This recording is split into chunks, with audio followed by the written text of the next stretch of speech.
pending that you are good at actually creating, getting attention and then keeping it, the monetizing the attention part is literally just the ability to say what is available at what price for how long. That is literally it. You are now listening to the Creative Juice podcast brought to you by Entrepreneur.io.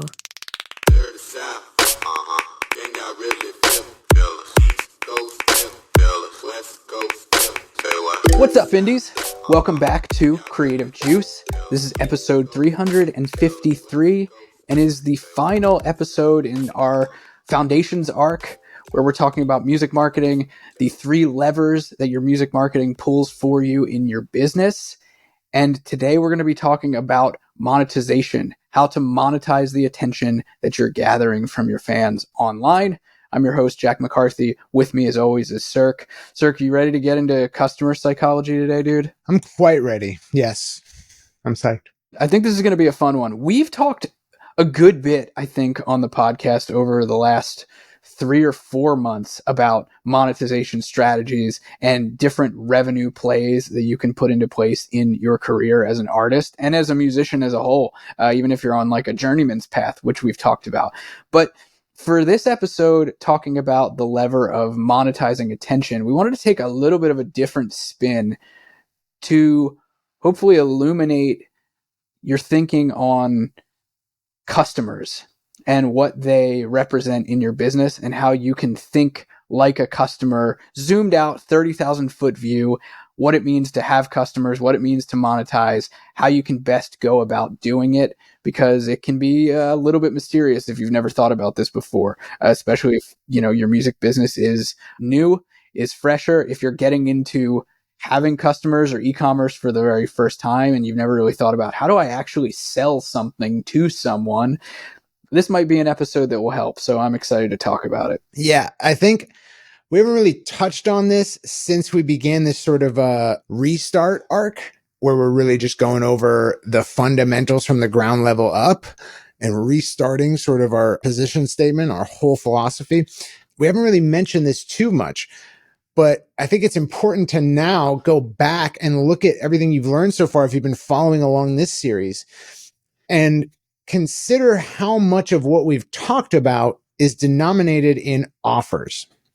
Meaning, we talked about getting attention, and we talked about how you need to have this compelling content. And really what you're offering there is you're saying, hey, here's the trade-off. You watch this video, right? And in return, I will answer this question I just posed. So like we have this opening hook in the first 5 seconds of like your video, and that drives this curiosity. And the trade-off is watch to the end of this video and I will satisfy this itch that we've just created.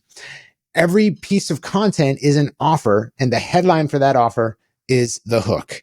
And then further, when people go to dive into your world, you're making an offer of like, hey, stick around here, pay a little bit more attention, and in return, I will entertain you. And then when it comes to monetizing attention, we're really denominating in offers then. We didn't talk too much about this when it came to keeping attention, because I thought it more appropriate to go over it in terms of monetizing attention, which is that eventually you want your fans to cross this chasm of I'm subscribed to you.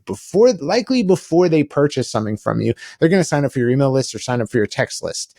That's where the rubber really meets the road in terms of offer. What is the offer? Why am I signing up to your email list? And we talked about how having a backlog of songs that only get released to your email subscribers is a great built-in offer. Same thing applies though to any purchase offer that you make to your fans. And really, marketing and sales becomes dumb simple when you realize, because every digital marketer eventually reaches this epiphany point where they're like, oh, the whole world is offers. It's all offers. It's offers all the way down. Yeah, there's only ever offer problems. Yes. Yeah. The fundamental unit is offers. Okay. And there's corollaries to this. Maybe my mind's not immediately grasping it, but there's like, I could give you this in musical terms. For instance, like I, as a songwriter and rapper, for me, there's only ever meter when it comes to writing songs, right? It's like all of the issues I see with songwriting boil down to meter, because if you focus enough on meter, you wouldn't get clunky words. You wouldn't pick the wrong words because you would know that there's too many stressed syllables in this, those kinds of things. So it's like, what's the fundamental first principles idea from which, if I just know this one thing, I can do no wrong? It's offers. Offers are the one thing where if you just understand offers, you really can't go wrong in marketing. And so really people will think, oh, maybe my product is not valuable enough. Maybe my headline is not compelling enough. But really at the root of everything is offers. If you have a compelling offer, it doesn't matter what you do. If I'm selling you $10 bills for $1, it doesn't matter what my headline is. It doesn't matter what my sales video is. It doesn't matter what time of year I offered it. So that just goes to show you that as long as the offer is compelling enough, doesn't matter. And everything else is just spice we throw on the rice. But if the rice sucks, no one's going to take it. So I think that's really important to lead off here, because we're going to talk about different sales tactics for monetizing the attention you get. But really, if I'm being honest with you, if you did everything we talked about up until this point correctly, and you're not gouging people on price, you're going to sell some stuff, man. It's true. Yeah. Like most musicians, actually, their problem is not that they can't sell. It's that they refuse to. It's that they refuse to actually make any offers to their fan base, so much so that they would rather have text on the screen make a half-assed offer than them ever have to say, this is available for this price. They would never want to be the one to say that. It's so true, dude. And I mean, so much so, without naming names, we've had agency clients over the years who it's so outside of the normal mode of operation in music to think about making offers to fans and monetizing in this way, that if you slip away from it for too long, it becomes out of habit. It's like your muscles atrophy. There's been a few artists that I've worked with over the years who I've strategically guided them towards making offers to their fans, monetizing through e-commerce, running sales promotions, having funnels built. And if something throws them off course a little bit, something in their business happens, or someone gets sick, or they can't go on tour, or they go into the studio, they stop doing these things. They stop thinking about these things, and then the muscles atrophy. That's how much it's not paid attention to. And the difference in terms of what it can mean for your business when you start to think this way, when you have an audience that you've brought through capturing attention and getting attention, once you have that, if you've done those things right, monetization really is an easier lever to pull if you pay attention to it and if you keep paying attention to it. Yeah, so much so even that like really the world's your oyster. If you can just say into a camera, hey, I just released this thing, they're available here, and if you want one, go grab it. The world's your oyster. Pending that you are good at actually creating, getting attention and then keeping it. The monetizing the attention part is literally just the ability to say what is available at what price for how long. That is literally it. Yeah. And you'd be shocked how many very, very large artists are incapable of doing that part. So I would say that when it comes to like, what do we have to teach artists about running a music business? In terms of the little tactics and hacks that we use to run a sales campaign, they are all secondary to nailing those first two parts, getting and keeping attention, and then just making a reasonably compelling offer and communicating it to people. We can do an email sequence. We can do a snazzy landing page. We can do time limited, urgency, scarcity. We can add bonuses. We can throw in authority. We can throw in social proof. We can reverse risk. These are all things that we can do to make this sales offer go down easier. But at the end of the day, it's really those first two stages we've already gone over in the previous episodes, and then just having something for sale and telling people it is. Yeah. Yeah. It's so true. It's so true. I'm glad that we led with this because I think offers and getting the first two levers pulled and pulled well is probably equally as important as what we're going to talk about when it comes to just thinking about monetization, which is really just how do you think about your customers, right? Because there's two kinds of customers in your business. At the base level, there's two. There's people who are buying from you for the very first time, and then there's people who have bought from you before and they're buying from you again. And maybe they're buying from you again and again and again, if you want to break it into three. But really, there are only two. And the way that you communicate with them, the offers that you make to them, the way that it's positioned and how you segment them is different. But like Cirque said, all of the other stuff that we've talked about so far is just as important. But let's get into the customer psychology a little bit, because I do think that this is important, because the way that you think about people who are going to buy from you for the first time it's definitely different from how you think about from people who buy from you a second time. Let me put it in like realistic terms here, right? If you're at home and you're looking at somewhere that you want to go out to eat, and you've seen billboards around town and maybe commercials, and you've seen ads online for a new bar that you think you might dig the food at, if you're trying it for the very first time, you might need a really good reason to go try it for the very first time. You might need some convincing, right? As opposed to the place that you've eaten at, every other weekend for the last 5 years, your mainstay place that you like to go to and have some drinks and eat some burgers and throw back fries. Like, there is a psychological difference between you as a repeat buyer and you as a first time customer. And I want you to think about your fans in the same way, because what might get you over the hurdle of going to that restaurant? Maybe they've got a cool event going on. Maybe they're running a special. Maybe they've got $5 drinks on, I don't know, $5 drinks on Wednesday afternoons. Maybe a friend of yours told you, this is really sick, we should go together. Yeah. Very good distinction that Jack's making here is first time customer versus already purchased. And really I used to describe this as, and probably still should, is the hardest thing to do in digital marketing is to get someone to pull out the wallet or find it. It's got to be on the nightstand, or where did I leave it? Pull out the credit card and then type in those numbers into the different fields. Yeah. That's the hardest thing to do in the world. Pulling teeth, dude. Yeah, it really sucks. And so what you've been doing in developing what is going to become your customer, you got their attention, right? Now, immediately you're on an uphill battle because you fought so much other competing sources trying to get their attention, and you got it.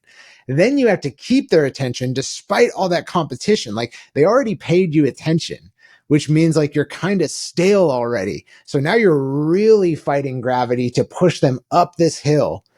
And you did everything right. And then the first purchase is like a wall at the top of the hill. Okay. And how compelling your offer is determines how high the wall is. Okay. So we can actually lower the price of the first product that gets purchased, and the wall gets a little bit smaller. We can add in bonuses. The wall gets a little bit smaller. So we can make it easier and easier to jump over that wall where they pull out the credit card and they type in all those little numbers, and they make sure the CVV is right. And like, is this registered to my current zip code or the last zip code of the old house? Like, doing all that shit. We want to make that wall as short as possible. So if you go to try to sell a $60 hoodie as the first product, you're making that wall much higher than it needs to be. If you go and you have like a very just plain vanilla sales page where there's very little information. I don't know, I really don't even know. I can't even select my size. Like, there's just not a whole lot of information here. That's going to make the wall higher. If you're collecting a bunch of information you don't need, like my phone number, or if it's a digital product and you're collecting my shipping address, the more fields that you add, the higher the wall gets. The more pages I have to go through to get to the checkout form to then enter my details, the higher the wall is. So really, the game of creating first-time customers is all about making that wall as short as possible. Very low priced, very low friction, very easy to understand what the offer is. I don't have to do a lot of thinking, and very easy to claim it. And so that's why we really think a crucial technology for artists to leverage in digital marketing is one-click upsells, order bumps, things that you can do once that information is already entered, Once I've already gotten past that hurdle, I'm over the wall. If it's just a button click to add stuff to my order, I'm so much more likely to buy it than if you had offered it to me before I went over the wall. So that's why we're real big fans of funnel-based technology that make it easy for people to get a higher cart than they originally had when they filled out their credit card details. You're putting all that friction on the back end and not on the front end. So yeah, first time customer, it's an art to creating first time customers, and you treat it a lot differently than when you are offering products and selling stuff to people who have already purchased from you before, because the trust, the trepidation, everything that would prevent them from actually filling out the form is behind them. They already got a product from you. They know it's going to be quality. They know you're going to deliver. They know they can return it if they want to. They know there's no risk. They know all these things that were question marks before they made that first purchase. So it's a very different thing. Yeah, I think that was such a good outlay of the online version of what I was demonstrating in the real life, drive to a store or a restaurant experience, or anything really, any purchasing experience. That's such a good breakdown, Cirque, of all of the ways that you can decrease friction, both in the way that you construct your offer, the pricing, the way that you present it, and the checkout process, all of that. Then down to the process of how you increase cart value. And, you don't have to hope that people aren't stumbling around your online store, adding things to cart, and that they don't just disappear on you. This is exactly why we talk about building sales funnels with multiple sequential pages and offers that go through them. It's not just because we think they're pretty. Yeah. So yeah, when it comes to monetizing attention, just to recap where we're at in this whole diatribe, we talked about how everything's kind of offers. It's really like, what are you offering? And then everything else that we do besides that is sort of just window dressings, right? Then we talked about how the first time that someone purchased from you is fundamentally different from any other sale you're ever going to run. And that's why it's really important that we be able to segment who has purchased from us and who hasn't. So that's where customer lists become very, very valuable. You have your email list. This is all the people who I can contact. And then you have a segment within that list that is people who have purchased from me. And so I can send an offer to just people who haven't purchased that's fundamentally different from an offer I would send to people who have. So it's very important. Now we could go into how is it different once I've already sold something to someone? How is it different reselling existing customers? And really all you need to know there is that it is smartest over time. It's a difference of rate in terms of your progress, how fast you improve, if you can ensure that you're always ascending. Meaning, if you have someone who's bought something from you in the past, to offer them something of lateral value, meaning it's pretty much the same revenue to you, it's pretty much the same cost to them, and it's nearly this, it might as well be the same product. Making those lateral resells is over time a less optimal thing. The most optimal thing would be to always try to ascend, meaning if you bought something for $20, a CD, next time, let's try to get a deluxe version or a vinyl or something limited edition or something a little bit more significant. If you've already done that, let's try to add in some apparel. Let's try to add in or bundle something, right? Let's try to raise the actual cart value. And so the total amount of money that someone has ever spent with you is called lifetime value. And for all your customers, if you take all their lifetime values, add them up, and then divide that by the number of customers, that's your average lifetime value. And the art of increasing your average lifetime value is all about ascending. It's all about ensuring that if someone is making a second purchase, that second offer is more significant, more special than the first, higher dollar amount. Third is more significant, more special than the second, so on and so forth. If you can do that, you're always increasing the average lifetime value. And the cool thing about that is that maybe initially there's no lifetime value. And so every cost you're spending to make content, put stuff out, run campaigns, pay for all the tech that powers this. It's a big question mark as to whether or not you're ever going to recoup that. And so you really don't even know how much you can afford to spend. It's like, what's your budget? What do you have in terms of cash? It's like, you're really like playing close to the fire here. But as time goes on, eventually you get this stability where it's like, I know at the minimum, the average LTV of someone coming into my ecosystem of getting attention is $100. Okay, great. I can now afford to spend up to $80 to acquire a customer.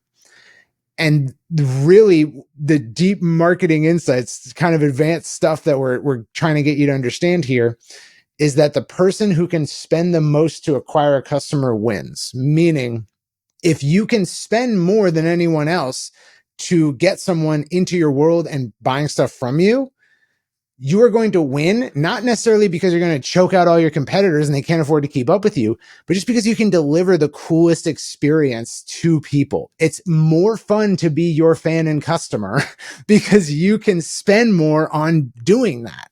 So that's why it's good to know LTV. It's good to always be increasing LTV. And it's good to really start to pay attention to those numbers once it comes to monetizing attention, because you're going to be able to comfortably, and I mean that you'll eventually look at your business and say, I could be doing more on the front end. I can actually afford to run this. Like, I'm only going to lose money on this. It's okay, because I know if it gets me more customers, that's all that matters. For sure. Yeah. And I think that that's that's deep foundational stuff, just business and marketing wise. Something I want to underline here a bit that you said, Cirque, is like, that's a looping process, right? Like, you can't spend more to acquire a customer until you've made your customers worth more to you. And how do you do that? You do that by continuing to sell to them, to ascending them up, by making them cooler and cooler offers that probably cost more money.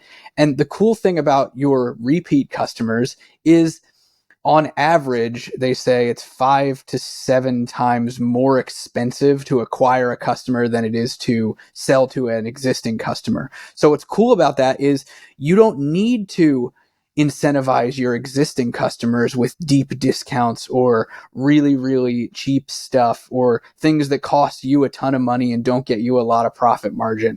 As you go up, you can afford to charge more money because these are the people that most likely are going to want to take you up on the offers that you have. And let's just take like a random example here of something that could be potentially really, really high value to your customers and fairly low cost to you. Experiences. Take, for example, like a house concert experience that you might charge a lot of money for, but really what it costs you is your travel and your time, especially if you're a solo artist. We could crunch the numbers and it could become more or less expensive, but the reality is there you can inflate the price as you want to match your cost appropriately so that you're making a lot of money. And then what do those customers become? Really, really valuable. Yeah. It's also what Jack said there. It's important to know how to abstract it, because what Jack said, this statistic that it's 5 times easier to sell something to an existing customer than to acquire a new customer. When I first heard that, it didn't hit me with the gravity that it now does. But eventually I realized that if you abstract that away, meaning like you take the specifics of it and you get down to the root of what it means is it's also the case that it's just as easy to sell an existing customer something 5 times more expensive than it is. Yeah. So you see what I'm saying? Like, if it's 5 times easier to sell to an existing customer, let's just multiply the price of what you're selling by 5 and we equalize how difficult it is. It is just as easy to sell your existing customers something that's 5 times as expensive as it is to sell something 5 times less expensive to a new customer. So if you're paying attention here, what's the difference? The difference is that you make a lot more money when you sell something expensive to those people. 100%. It's also the case that you can afford to, or you should be able to, rather, like, it should cost 5 times less to sell something in terms of like the cost of acquisition of the sale, it should cost about 5 times less. Now, those numbers, like, they've probably drifted from where that study originally snapshotted that. For sure. It's Yeah. probably different now. The point is still the same, that like you can definitely sell more valuable things to existing customers than you can to first time. So yeah, always be ascending, always be trying to ascend the lifetime value and ascend like the value of an average transaction, the average thing someone's buying. You know, when I first got into, and I hate to use the same example twice, but like first got into the Misfits, right? I bought a CD. By the end of like my teenage years, I was on the third time buying the same Coffin box set from them.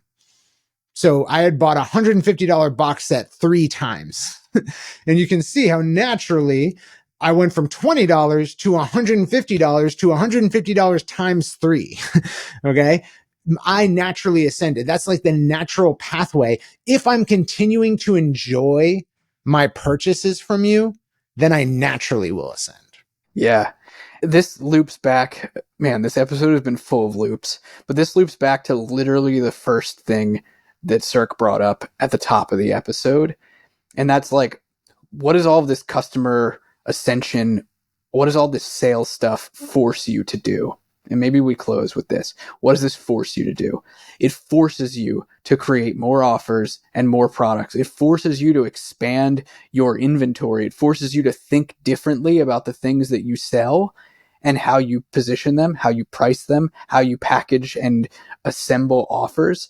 All of this, and again, it loops back to offers. It's all about offers all the way down. Yeah, 100%. Yeah. And so, okay, now you know the fundamentals. Now you know like the raw mathematics, the stuff that actually matters. Then we could talk about like actual campaigns, which is like you should have 2 to 3 bags of tricks for creating first time customers. For most e-commerce brands, it's 1. You have a hero product. It's great at taking people who've never bought from you before and buying something, getting them to buy something. That's usually like the one thing that you do with new attention is you offer that hero product, because yeah, not everyone likes this thing, but if we average out, we're going to have the most success if we only ever offer this one thing. That's going to be the case for artists as well. There's always going to be something that's just so much easier and you're much more likely to get that first time customer. And why guess? Why risk it? Let's just go for the easy win. Because once they're a customer, the wins at our back, everything that you could do is easier after that moment. So let's just get over the hump. Yeah. And furthermore, like if it was great for a cohort of people to become customers on this offer, the next cohort of people, they've never seen it before. It's going to be great again. Isn't that the best? Yeah. So don't get too smart about that. Like really early on in your music business, you're searching for that hero product. For a lot of our indies, it's been a free plus shipping and handling funnel. I will give you this CD and the only thing you're paying is the shipping and handling. That gets you, that's the shortest wall that you can get them over. And we talked about that wall of first purchase. That's shortening the wall all the way down to the shortest it can be. It's free. Just pay for me to ship it to you. That's it. Now, obviously, we make the cart value more on the back end. Once they've checked out for the shipping, we're going to offer additional stuff. 1 click, add it to your cart. And the friction's all behind us. It's a lot easier. But there's other ways to create first-time customers. Ultimate Album Launch is one of our popular campaigns that we use to do this. So there's a lot of different ways to skin this cat, but having like 2 to 3 in your bag of tricks is not a bad idea. Yeah, and another one that I've seen hold true over years now, really, is think about the song that's your most popular right now. You probably have a hero song. We've talked about this when it comes to getting attention, right? You probably have that track, that video, the record that is on, whether it's an EP, whether it's an album, whether you create a product that is a standalone single, that is often also an easy offer in your bag of tricks to create a customer for the first time. And sure, might that change over a couple years? Yeah, it might. That's okay. But for a period of time, that may work really well as one of your hero products or your customer acquisition offers. And that could be full price. Yeah, 100%. Just like the best song thing, people overcomplicate this a lot. The best song thing is like, hey man, people really like this song. Like, show it to them first, always. Like, why would you make life harder on yourself? There's so many people out there who've never heard it before. So you're not like being repetitive. You're not repeating yourself. You're not being redundant. You are literally just exposing more of the 8 billion people out there to the song that works best at getting people to start listening to you. So why not do that over and over again? So yeah, that's super important, having that hero. But then once you've got a good like 2 to 3 things that work really well for creating first time customers, then the whole game is really about having a regular revolving cadence of making offers. So having a sales calendar, which is like 4 times a year, I run a big sale, or even better, 12 times per year, one per month, I run a big sale. Because at the end of the day, no matter how nurtured your fan base is, no matter how, much they love buying stuff from you, it's always a good experience. There's always going to be what we call deal seekers. There's a final stage of awareness, which is like, yeah, I'm sold. All I need is a discount. Right. Yeah. And that's why Yep. people, despite knowing full well they're going to purchase something, will spend the next day searching for a coupon online. It's just some people are just wired like that. I'll put stuff in my cart and then wait for the emails, the abandoned cart emails to come. Yeah. Yeah. And it's like, this because how compelled are you right now to go to your favorite artist's online store and just pick something off the shelf and buy it? You're not gonna, you don't do that every day. But if they gave you a reason to go do it, you would take it. You'd be much more likely to take it. So making sure that every month or every quarter, there's a compelling reason to go make the purchase. That's really your whole job. Once you have, you're getting attention, you are keeping attention, your ecosystem is rich, you've got the digital signage, you've got the breadcrumbs, you've got the world to dive into, and you've got a compelling reason for people to join your email list, and you've got a great bag of tricks for converting people who are on your email list into first-time customers. Everything's great. Now your only job is to make sure that every month, 2 months, 3 months, you have a good reason for your existing customers to come back and grab the new thing or grab something else. And then once you have that, you have a machine. You have something that's going to continually produce outsized returns and be able to power what we talked about in the beginning of all this, which is you would prefer to have a full-time living that is based off of you making music and music-based content. That's how you get there. That's the machine. Insofar as we're talking about through growing your fan base, right? There's those other means. You can do gigs, you can do sync library work. There's all the other types of ways to make income. But if you want to make income from getting fans at an independent level, that we just fully clinched it for you. That's the final piece, I think. Yeah, I think so too. That's monetizing attention. I like that we took this episode, and I hope you guys like this too, that we took this from like monetizing attention is simple when you get the first 2 levers correct and you do them well consistently. But there is stuff to do. It's not like it just happens. You have to work at it. You're building a machine, but the machine still requires maintenance and care and input. And I think that's important because this isn't something that you just turn on. A lot of times, I think when we look outside at like e-commerce businesses or online businesses in general, from the outside looking in, I think it's tempting to look at those types of businesses as like, oh, they just sell their thing and like, there it is. And now they're on Shark Tank talking about getting a deal. And that's not the way that it works. Ever. Ever. Yeah. I mean, everything that we've gone over requires some non-zero amount of maintenance, 100%. Yeah. So yeah, don't let us give you the wrong impression that it's going to be easy. But that said, like, it doesn't have to be overly complex. For sure. It can be difficult to pull off. Doesn't have to be overly complex. And hopefully we've illustrated that to you throughout. Now, for those indies out there who already know about our training content and know about the different strategies we run, they're like, aren't you going to talk about sales funnels? And aren't you going to talk about email sequences and all these other little things? It's like, again, that's not fundamental. It's not first principles. That stuff is just ways of executing the fundamentals. But we have gone over the fundamentals. So for example, like one of the things we teach inside Indie Pro is like, hey, for every purchasing experience someone might have, it's useful to have an automated email sequence that walks them up until the moment of delivering their product. So it's like they get an email right after purchase. Maybe it contains bonus value. So we're re-nurturing. So that's keeping attention. We're doing an activity with our friends, right? They get more than they asked for. That's just good keeping attention. And then maybe the second email is like, hey, it's going to arrive at this time. Just want to make sure you're aware, and I'll let you know when it actually arrives. And finally, they get an email around the time their product should arrive. And then maybe a week later, they get a compelling reason to make another purchase. Maybe it's a discount code. Maybe it's a special offer. And in their package, you might put something that's going to lead them to the next offer. These are all things we can do to execute the fundamentals we just went over, but they aren't fundamental. They're just different interpretations, different ways of actually doing what we talked about.